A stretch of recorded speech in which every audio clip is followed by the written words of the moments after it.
Hey guys, super cool talk today with longtime morning drive host Charlie Rymer.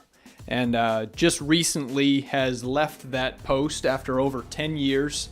And he's going to be moving his family up to Myrtle Beach here shortly. And going to be doing a lot of freelance broadcasting gigs and maybe some stuff with the Golf Channel from time to time. But otherwise, he's really psyched about not having to wake up at 3 o'clock in the morning every day. And but Charlie is his usual self, just sharing awesome stories about his playing days, how he got into TV, close relationships with lots of cool people in the industry. I didn't realize how close he was with Kelly Tilghman. They literally grew up together. So really cool stuff there. Talks about his relationship with Coach Lou Holtz and how he got him to come to our PGA section meeting. And real good friends there, and some tales of Augusta National. So hope you guys really enjoy this one. Real special one. This is the Golf Essentials Podcast with Casey Bork. I got your Twitter feed in front of me, and the double or nothing eats it thing. Was that D'Annunzio, or was that one of the other caddies that was? I don't remember. It was, the guys were looking around the corner, looking at the rich kid, and it was double or nothing. He eats it. And that's like, people ask me, what's my favorite, what's my favorite movie quote? And that's it right there. Not just golf or golf movie. That's it. Double or nothing, he eats it. Awesome. I probably don't have it exactly right. I'm sure it's a paraphrase, but I think it was Spalding. I'm a big fan of that. Right? Yeah. What's that? I think it was Spalding picking his nose or something. Yeah, exactly. Yeah, and I they're sitting there betting on it. I played with a guy on the Canadian tour years back when I was doing more playing, and in his tour profile, one of his hobbies was quoting movies, and I thought that was really smart, and it was true. Yeah, he was. Yeah. Some people are into that. I had my colleague at Golf Channel, Gary Williams. Boy, he can quote them all day long. And not only have I never heard the quotes, I've never even heard of the movies. So our stage managers the same way. They get going back and forth, and I don't know that I don't know the movies. I don't know the quote. I don't even know the stars they're talking about half the time. I can do some Caddyshack and some Talladega Nights, and they've never watched that, either one of those. Well, cool, man. I just thought, I'm pretty sure everybody in my crowd knows who you are, but, give us a quick background on where you come from. Looking back, I didn't realize how great of a player you were, and I think it's super cool stuff. Well, I was a good junior golfer, and was fortunate to grow up in South Carolina, in both the South Carolina Golf Association, the Carolinas Golf Association. I had really competitive programs, and there's been a lot of golfers, in particular for a state population-wise. It's not that big in South Carolina. A lot of good golfers have come out of South Carolina. There's a lot of folks there that have really looked after that program. But I was able to play well enough to get a scholarship to Georgia Tech, and being the USGA boys junior champion helped a lot with that, for a fact. But played pretty decent in college, and it was a few years of mini tour golf before I made my way to web.com and won there. Mm-hmm. And then, of course, at the time it was Nike, and then ultimately made my way to PGA Tour and had a chance to win a couple of times. And I would say when I was really feeling the heat, probably what got me the most was just T-ball. And everything else I could function all right with when you're really feeling the heat and a chance to win on Sunday. And so I started messing around with it, trying to make a few changes. I wish I hadn't done that. I wish I'd have just sort of kept grinding it out.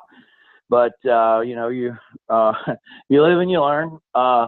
And ultimately, my game lost me. Last time I went to the old qualifying school, I ended up being one of those thousands of guys that you hear about that missed by a shot. And so I was the first guy out, and that's how I end up losing my card. My last 9 holes, I knew I had to shoot 5 or 6 under to get to the number, and I made 6 birdies and a bogey in those 9 holes to shoot 5 under, and the bogey was a 3 putt from inside of 3 feet. And that one stung for a while. Wow. But that put me back down on the web.com and had still some status on PGA Tour. But essentially when our kids came along and I'm trying to split between playing PGA Tour and web.com, I sort of lost my drive to stay after it. It was a lot different, in the mid 90s. If you finished on the 100th on the money list, you made, I think the best I ever made in a year was like 180,000 or something, and 101st or 103rd or somewhere like that on the money list. Well, That was now Tiger, there's right? there's over 100 guys that'll make $1 million, so that might have kept my attention a little bit longer. Yeah, no kidding. I have a degree in industrial management from Georgia Tech, and I thought, well, the golf thing isn't going to work out. I'm going to go find a job. And I'd been spending time with the TV guys, in particular CBS guys, a lot with McCord and Faraday, and Peter Costas was always great to me, and Bill McAtee and Ian Baker Finch, those guys. And when I would finish a round, on a Thursday or Friday, I'm not a huge practicer. I go hit balls for an hour, and I go in and watch the show or hang out with one of those guys, and just got to be friendly with them. But it wasn't anything I thought I would do. Right. And then when I told Gary McCord that I wasn't going back to the Q school, I was going to get a job, he says you should do television. I said, Gary, I'm not qualified to do television. He said, you're an idiot. That qualifies you to be a golf broadcaster. Do you want me to get you an interview or not? And I said, yeah, that'd be great. So Gary made some calls that led to some interviews, and now I've been broadcasting. I think last year was my 21st year. So I've been at it for a long time there with Plan B. And it's been a lot of fun, but a lot of work too. McCord, I'm his fault. That's awesome. He said that you were an idiot, and that made you qualified for broadcasting. Yeah, exactly. Yeah, and that's a pretty good point. It sounds like McCord, right? You are an idiot. That qualifies you to be a television broadcaster. You're in. You're in. Yeah. Yeah. I love it. Yeah. So, yeah, I mean, when I sat with you at our meeting, you hadn't announced that you were leaving the Golf Channel yet at that point, had you? No, we hadn't. No, we hadn't made any kind of official announcement. My last show was as a co-host of Morning Drive was the 16th of December, and I think maybe our meeting was around the 12th of December, and I wasn't real sure. Sometimes when you leave a show, or if the business part of television changes, sometimes they'll do a little send off for you. Sometimes nobody mentions anything. I didn't have any idea what Golf Channel was going to do, and ultimately they ended up doing a nice send off for me at the end of my last show there at Morning Drive, and so I didn't really know what they were going to do. The business side of TV sometimes isn't as much fun as in front of the camera part. I'll just leave it at that. 3 o'clock alarm clocks, right? Yeah, exactly. I fulfilled the terms of my contract there and had, good 10 years with them. And I'm very grateful for that opportunity. And I'll continue to do some work. It looks like for Golf Channel, probably be typically live events, but I might occasionally come down and be on Morning Drive, or might more likely be out and do one of the remote shows, maybe from one of the major championships, or sometimes when they go on the road. But I'm excited about. We're going to relocate our family to Myrtle Beach, not too far from where I grew up, and I'm going to be doing promotional work and some other things for a company called Myrtle Beach Golf Tourism Solutions. It's a company that's formerly known as Myrtle Beach Golf Holiday, and it's a huge marketing co-op, and most of the golf courses in Myrtle Beach from top to bottom, they're about 70 miles of golf, are members of that co-op, and they're great folks, and it's a great place to live. Gosh, I won a couple of state titles down in Myrtle Beach, and through the years, I've always spent time down there. I've been involved with the First Tee there, and I'll continue my involvement in trying to help the First Tee, and Golf Tourism Solutions does a lot of work with vets as well, and yeah, I'm excited about the opportunity. Really good folks. I'll be providing some digital content for them, but I'm also going to be able to continue my broadcasting, but more on a freelance basis. And the really important thing is the president of the organization, Bill Golden, who's a great professional, been around a long time, and I told him, I said, Bill, I'm thrilled to come on board with you guys, but I ain't going to be doing nothing before 9 a.m. You can just go ahead and count on that. If you're telling me I got to get up at 3:10 to do something for you, I'm calling in sick that day. I've had enough of getting up at 3:10 a.m. That's out. Yeah. Put it in writing. So, yeah, exactly. Cool. Well, me and my old college buddies, we do a golf trip every year, and we've been to Hilton Head the last couple of years. So, sell me on Myrtle Beach, man. I mean, I've been there a couple times. I know there's a million golf courses, and there's pretty much all you need, right? Well, for golf trips, Myrtle Beach is incredible. And I'll put to you this way: I hate using the term value, because sometimes people, they associate that, well, that's cheap. Well, there's some great golf product in Myrtle Beach. There's some great food. There's some great. You love live music. We got all kinds of live music. And here's the deal. It doesn't break the bank. So if you got a group of 8, 10, 16 people, I mean, that's ideal to come to Myrtle Beach. And listen, I like going to, the different kinds of places. And over the years, I've been fortunate to do that. But like most of folks out there, if you get to go to a Pebble Beach or Bandon Dunes or Kohler, it's incredible until the bill shows up. And then all of a sudden, what? We're not in that crowd. Yeah. Well, those kinds of places, those are the kinds of places you go when somebody else is paying for it. Exactly. You're on an expense account, a corporate gig. If you're paying for it, all of a sudden Myrtle Beach looks really good. Absolutely. And wintertime weather is actually better than a lot of people might think. Quality of the courses top to bottom is a lot better than a lot of people would think. And I'm going to tell you what, there's some beautiful spots as well.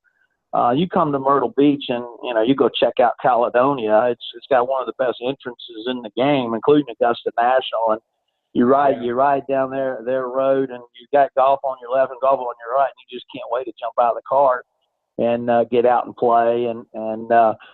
But I think I mentioned the food. Gosh, I'm so happy. I've been living in Orlando for 10 years, and nobody around here knows how to make a proper biscuit. They know how to make biscuits in Myrtle Beach. So let me tell you that. They're flat like a hockey puck. They got some ribs up there too. Got a good rib joint. Oh yeah, yeah. They got some ribs for sure, and from Calabash, which is just in the North Carolina side, all the way down to the bottom end, which is Georgetown, South Carolina. Merle's Inlet is a place that's got a lot of great restaurants, and there's plenty to do in Myrtle Beach. It's very kid friendly. You bring some kids along, and kids can actually get out on the golf course with an adult who's paying, and no additional fee for the kids in most situations. And you got the beach itself. So it's where I went on vacation when I was a kid. And in fact, Kelly Tilghman from Golf Channel, her dad was the longtime mayor of North Myrtle Beach. He owned a golf course that Reese Jones built. It was Reese's first golf course, and Reese is a good buddy. And a gentleman by the name of Gene Weldon, longtime PGA professional, ran that golf course. It was called Gator Hole, and he taught Kelly how to play. Gene Weldon did. And Gene's brother Eddie was my high school golf coach up in upstate South Carolina. We won 4 state titles with him as our head coach. So Wow. Kelly and I have known each other since we were 12, 13 years old because of that relationship between her professional and mentor Gene Weldon and Gene's brother Eddie Weldon, my high school coach. So we go way back, Kelly and I do. Wow. And she was at Golf Channel before you, right? And she didn't. Yeah, she didn't advise them on bringing you in. She did, but they don't always listen to her. And Kelly actually moved on from Golf Channel last year. She hasn't got back in broadcasting. I'm not sure what she's going to do, but I'll see Kelly. I'll see her here in the next few days. She's being inducted in the South Carolina Golf Hall of Fame, and wow.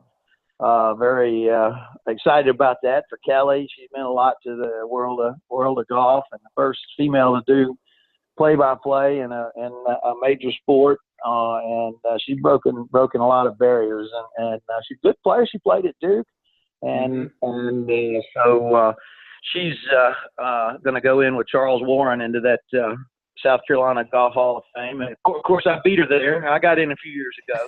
There you go. I had to. Yeah. I've always been competitive with Kelly. I'll make sure I have to.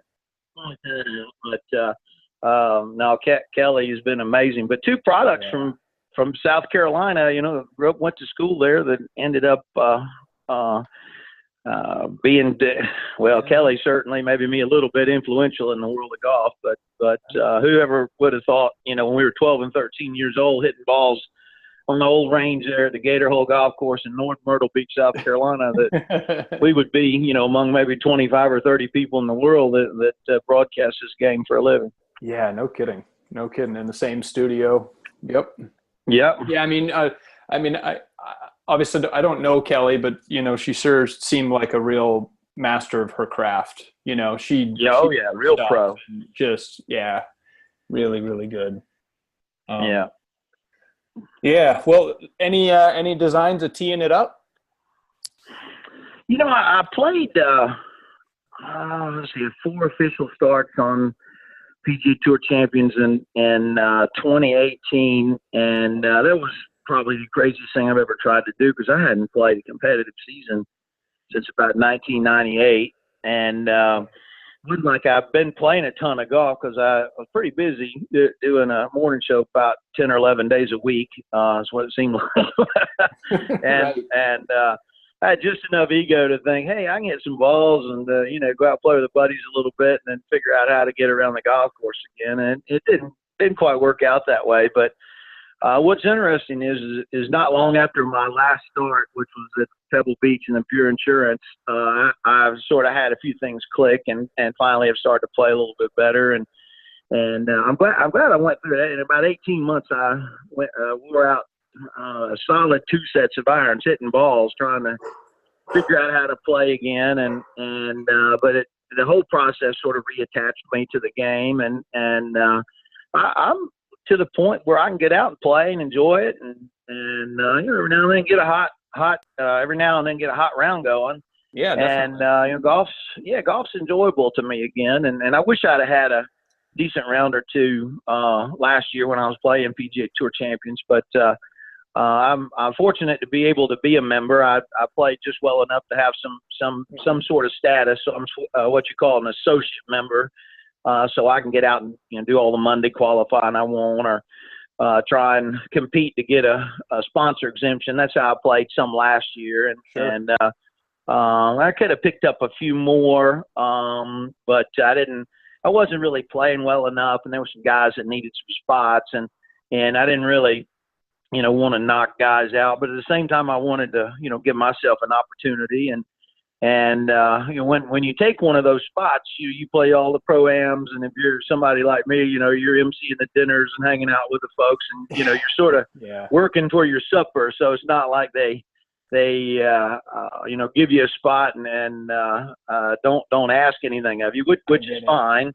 But at the same time, there's some guys that need some spots late in the year, and I don't want to, clog things up. But But I might try to play a time or two, and especially if I can play well in a few other events. Now that I'm not doing morning drive full time, I'll have a chance to compete maybe in some PGA section events or maybe a mini tour event here or there. But I'm really, when I'm playing, I'm enjoying the game again, and I'd gotten so far away from it. I just didn't think I could get back to that point, but I've been able to do it.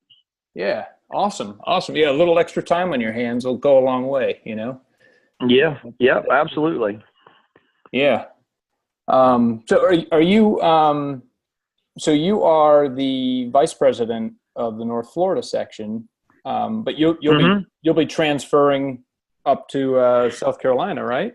At some point? Yeah, that's the one downside that I'm not very happy about is I'm going to have to be I will have to resign as vice president of the North Florida section, and serving this section is something I've really enjoyed. I've made some close friendships, not only with my fellow officers, but our executive director and the staff, and I've been able to meet a lot of my fellow PGA professionals, and not being able to continue full-time employment with Golf Channel here makes me a little sad in that regard of having to withdraw from the section. But I'll be a member of the Carolina section, and I'm also actually a member of the Georgia PGA section as well. But I'm just going to be a member. I've done enough meetings and emails to last me for a while with serving the section as much as I've enjoyed it. But I get it. I would have become president actually at the end of this year, but it is in good hands. Our vice president that's coming behind me will do a great job, certainly very qualified. But it has been fun, no doubt about that. That's is one of the things about being a member of the PGA that I've found to be the best part about it. Really, just the friendships that you make, and when you do something that's outside your normal comfort zone. If you're a PGA professional, you don't play much, you go play some events, you make some friends. If you get involved in governance, you make some friends, or volunteer, or whatever you do. If you invest a little bit of time, it ends up paying off big time, and certainly that's been the case for me. Yeah, spectacular. I mean, I sure appreciate your involvement in what you've done, and I know those full day meetings that we have can get pretty long, and I sure appreciate the touch of humor that you bring to the table. This past one especially was really I was laughing pretty hard a couple times when you were up there. Well, good. Yeah, I try to keep everybody on their toes. Our annual meeting was a lot of fun. We were fortunate to get Coach Holtz to come in, and I think that made the day a lot of fun. I always enjoy when I'm able to spend some time with him. I don't even think he knows it, but what comes out of his mouth certainly can be inspiring. It was good. And I was going to ask you, I assumed that was largely your doing to get him down there, and you have a relationship with him? Yeah, I do. Yeah. Coach Holtz lives in Orlando, and I've got to know him over the years, and I just asked him for a favor, and he's been very busy, and he's been through a lot the last couple of years. He's a longtime resident of Lake Nona, and they had this really crazy lightning strike that in the middle of the night, and the house burned down. I mean, he and his wife barely even got out of the house. I mean, he barely got out with his wallet and his cell phone, and so that's been tough. And then a lot tougher than that, his wife has really been struggling with her health, so I was hesitant to ask him, but I knew it was close by, and he's been very supportive of the game, and so I asked him, and he came, and I was really happy that he did. So I gotta, we couldn't afford his fee. His fee's got a lot of zeros on it, and I imagine. So in fact, I've got a new set of I've got a new set of AP3, Titleist AP3s ordered up for him. I found a 65 grand shaft where I haven't put in there for him, and I'm hoping that'll help him. And last time I played golf with him was at Augusta National. He doesn't hit it very far, and we got to number 12. And the flag was down in the front left, and I'm like, Coach, what are you going to do here? You know, they don't have forward tees. He said, Charlie, you're going to love this, and he hit a 7-iron and never left the flag, and it was about 30 yards short of the pond, just striped it. And he wedged it up about 12 feet, and he made it for par, gave me a big grin, and we walked off to 13T. So he's quite the character. But hopefully these 65-gram shafts and that Titleist AP3 head will help him get a little bit more speed, get the ball up in the air. I'm hoping it will too. And I had a really cool. He still loves Notre Dame. I had a really cool black finish wedge being made up for him with some green and gold NDs, sprinkled all over the back. So hopefully that'll help him a little bit. Oh man, he's gonna love it. Yeah, you could tell he had a real passion for the game and doesn't really care how well he played. He just liked being out there. And then. Yeah. No, he's probably at one point was a 7 or 8 handicap, and so he is really just loves the game, loves to talk about, watches a lot. When you spend time with him, he'll ask really astute questions. He's more than just a casual golf fan. I mean, he really will most definitely get into the nuts and bolts of it. And I remember the first year we did drive, chip, and putt at Augusta National. He was one of the members there at Augusta that was meeting the kids as they got off the bus coming in the first time. For most of them would get to see Augusta National, and just loved the fact that the kids were coming out there to compete. And so we've been a big supporter of that event as a member there, but in a lot of other ways supportive of the game, and he loves it. Hey Charlie, this has been awesome, man. I appreciate your time and chatting. Oh, no worries. Happy to do it. No, really cool, and I know my listeners are going to love it too. And just hearing what you're up to and the stories and things and. Yeah, no problem at all. Well, you got a big fan down here in Florida. And, well, thank you. I appreciate it, and I appreciate you reaching out to me.